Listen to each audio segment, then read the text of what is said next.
Halo sahabat, ketemu lagi di Lucky Hakim Channel. Pada kesempatan kali ini saya akan ajak sahabat untuk membahas tentang ikan lohan impor dari Thailand. Jadi lohan kan banyak, dari Indonesia juga bagus-bagus, tapi dari Thailand juga bagus. Nah ini kita lihat, saya udah lihat sendiri, memang kecil-kecil tapi keren gitu. Dan di sini saya bareng dengan Chef Lohan. Chef Lohan. Lohan. Dengan Bang siapa? Yosep. Bang Yosep dan Saya dari Natasha Aquarium Indonesia. Natasha Aquarium Indonesia, Bang Fajar. Yap. Oke. Nah, ini ikan impor dari Thailand. Itu memang selalu makan apa-apa kalau dari Thailand lebih bagus. Terus seolah-olah kan gitu. Tapi saya pengen tahu apa sih membedakan antara yang impor sama lokal dari sisi kualitasnya, sisi bentuknya, sisi apa? Ya, kalau cara membedakan antara kualitas impor sama kualitas lokal itu biasanya dari segi warna, dari segi mutiara, karakter mutiara, kemudian dari segi muka. Ada beberapa yang membedakan dia dari perbedaannya. Apakah memang warnanya jadi lebih terang dari kecil atau apa gitu? Memang kalau impor itu memang warnanya lebih cerah, lebih mateng. Dan dari segi mutinya pun dia lebih kental, lebih enak ngelihatnya. Ini saya ini barangkali ini bertanya nih. Mungkin kan yang impor itu memang hasil pilihan. Jadi hasil pilihan dipilih ke sini memang udah bagus-bagus. Seperti kayak misalnya lohan ekspor. Jadi lohan Indonesia yang bagus-bagus dikirim ke luar negeri. Tapi sebenarnya bisa juga kan yang dari Thailand juga yang kualitasnya nggak oke, ada juga nggak yang di sananya yang nggak didatengin ke sini? Ada.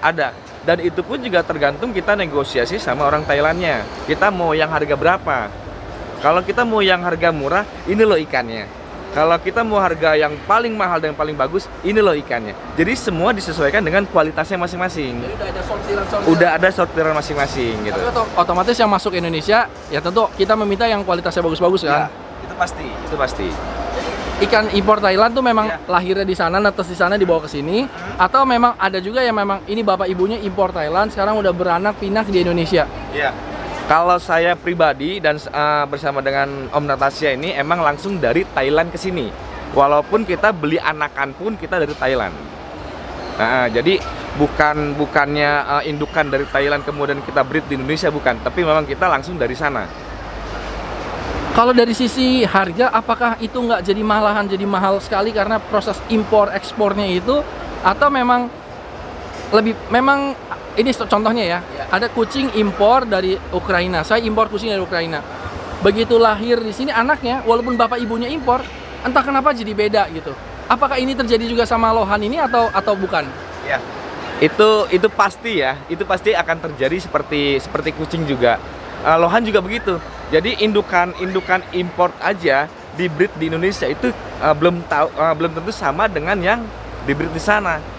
Entah kenapa ya, itu mungkin dari dapur masing-masing kali ya Om ya. Jadi awalan itu yang kita belum tahu. Oke, nah terus ketika dibawa ke sini dalam keadaan masih kecil, treatmentnya kita ngikutin fatsun pakem dari mereka ngasih tahu makannya ini, caranya ini, atau kita punya style sendiri? Kalau caranya sedikit dikasih tahu, tapi kalau mengenai makannya kita style sendiri.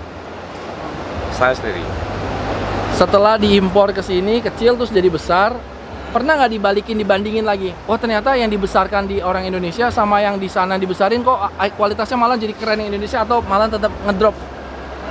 Tergantung ya semua itu Om ya, tergantung progresnya dan perawatan masing-masing Om. Kadang ada dari Thailand pun, dari kecilnya pun dia bagus, tapi kita perawatannya kurang, kemudian memberi makanannya atau pakannya juga kurang, itu akan mempengaruhi ke si kualitasnya lohan itu sendiri Om. Gitu. Oh, berarti tetap kembali bahwa genetik itu penting. Genetik penting. Tapi perawatan juga sangat penting. Sangat penting. Jadi kita punya barang bagus nih dari Thailand, keren. Terus kita ngerawatnya mungkin rada asal-asalan, kasih makannya asal-asalan, plus mungkin ada metode-metode yang seharusnya dilakukan tapi tidak dilakukan, malah akhirnya jadi menurun kualitasnya, begitu. Menurun kualitasnya. Gitu. Oke, sekarang kita bicara harga. Range harga nih, itu range-nya kalau anakan rata-rata di angka berapa, terus ukuran berapa, dan naik seberapa dan ukurannya berapa makin besar? Mengenai harga, kita sesuaikan dengan kualitas masing-masing Om. Karena walaupun kecil, dia bagus, itu akan lebih tinggi harganya dibandingkan yang besar tapi kurang bagus. Semurah-murahnya paling kecil, paling murah berapa kalau impor kecil? Kalau impor yang kecil kualitas grade A itu semurah-murahnya tergantung lah. Saya juga bingung sih. Mungkin range-nya ya. Range-nya itu antara 500 sampai dengan 1.500. 1.500. 500 sampai 1,5 itu Iya, kecil. itu yang kecil Buraya. Ukuran berapa? Ukuran sekitar 3-4 sentian ya. Tapi itu grade-nya grade udah oke, udah bagus. Ya, kita bicara yang grade A aja lah, yang grade bagus. Kalau yang ukurannya udah sekitar 15 cm, yang ini kan sekitar 15. Ini berapa? Iya, 15 cm. Kalau 14 sampai 15 cm yang grade A dari Thailand bagus berapa? Range-nya itu sekitar 4 juta sampai dengan 10 juta. Ya tergantung dia punya seller di sananya. Itu yang 3-4 juta udah segitu kan. Ada nggak yang bagus yang grade A? Yang grade A ukuran 15 cm harga 500.000 kan nggak ada kan? Nggak ada. Berarti dimulai dari angka Dimulai dari angka 4 jutaan. 4 ke atas kan gitu. Ya, itu pun dengan ukuran yang paling 8 cm, 9 cm kayak gitu. 7 cm pun ada ukuran dengan harga segitu. Gitu. Jadi semua memang ikut dengan kualitas, Om. Kalau sekarang ada teman-teman sahabat yang mau beli ikan impor Thailand terus pengen lihat contoh-contohnya itu kemana? Langsung aja ke Savlohan. Saya ada di Kapuk Cengkareng, Jakarta Barat. Nomor teleponnya 0815 1330 6866. Betul. Dan di sana juga banyak macam jenis, KSRD, Kanva F3 Mongkol, Kanva F2, kemudian Buraya kan juga ada. Dan satu lagi, itu yang impor dari Thailand tetap macam-macam kan jenisnya. Ada Iya, Canva, tetap ada yang short body, ada ya. bonsai, itu tetap ada. Itu tetap ada. Macam-macam. Dia punya jenis macam-macam dan kualitasnya pun macam-macam. Saya lihat di sini bulat, masih kecil tapi udah bulat-bulat, palanya udah bulat. Itu memang karena memang perawatannya itu memang genetiknya udah begitu. Itu memang genetiknya seperti dari sana. Jadi kita tinggal molesnya di sini. Jadi biar lebih wow lagi gitu loh. Memang itu gennya. Dan itu pun juga dibantu dengan makanan ataupun pelet.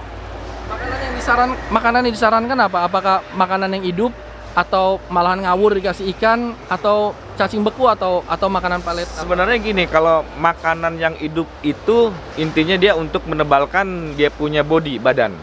Jadi misalkan kita mau progres ikan lohan nih. Nah, memprogres ikan lohan itu kita lihat dulu dia kurangnya di mana. Atau mungkin di warna. Kalau di warna kita tekan dengan pelet. Kenapa pelet? Karena pelet kan fungsinya untuk mencerahkan dia punya warna, mengeluarkan dia punya warna yang memang gennya itu memang udah ada warnanya. Jadi mengeluarkan dengan cepat gitu. Dan kalau pakan hidup biasanya kalau bodinya agak kurus, kemudian krempeng. Nah, itu kita tekan dengan udang, makanan hidup. Nah, itu biar gemuk, jadi biar enak kita lihatnya. Pertanyaan terakhir. Apa perlu di-tanning nggak sih sebenarnya lohan dari Thailand ini? Sebenarnya perlu di-tanning. Kenapa perlu di-tanning? Karena untuk mencerahkan dia punya mutiara.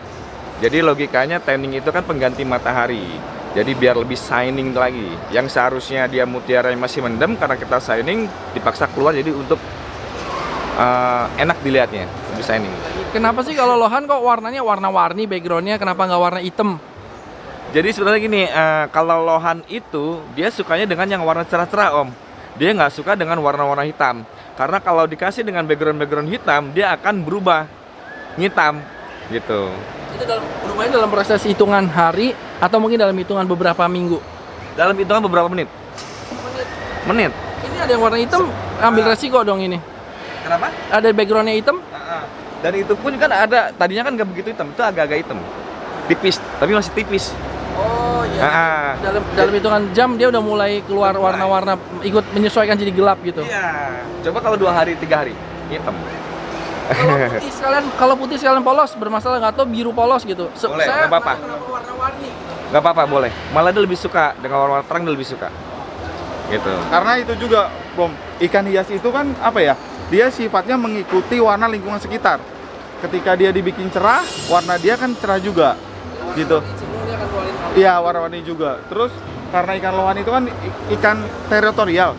Nah, ketika dia di belakangnya dikasih background, dia beranggapan di belakang itu tidak ada musuh yang harus diwaspadai. Jadi dia akan fokus ke sini, ke depan. Dia akan lebih gampang dinikmatinya.